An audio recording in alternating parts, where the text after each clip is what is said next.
Szóval jó reggelt, arra gondoltam, hogy felöltözhetnénk együtt. Ma ilyen semmilyen kedvem van konkrétan, ilyen nem vagyok rosszul, de jól sem.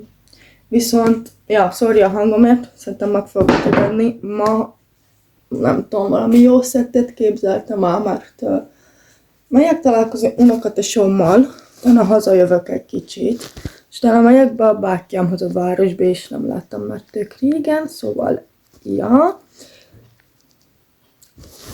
mutatom is, mit akarok felhúzni.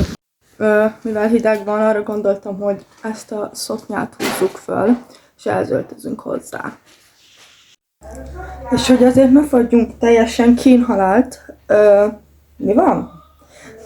Értitek.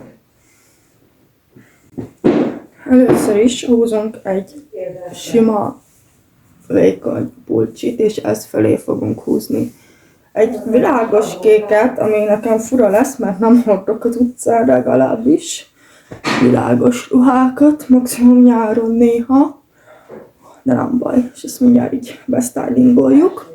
Szóval ma nem sminkelek, mert nincs kedvem, és nincs baj azzal, ha nem sminkeltek meg nem vagytok mindig a toppon, ne aggódjatok. Vagy amúgy lehet, hogy fordítva lesz, mert nem akarok világosba menni. No, már is jobban érzem magam. Ennek azért kihúzok a galériát. Így.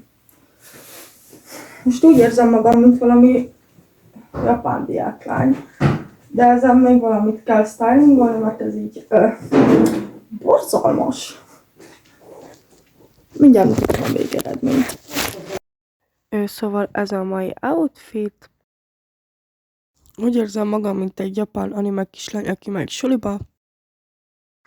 Szóval, később még jelentkezem. Csók.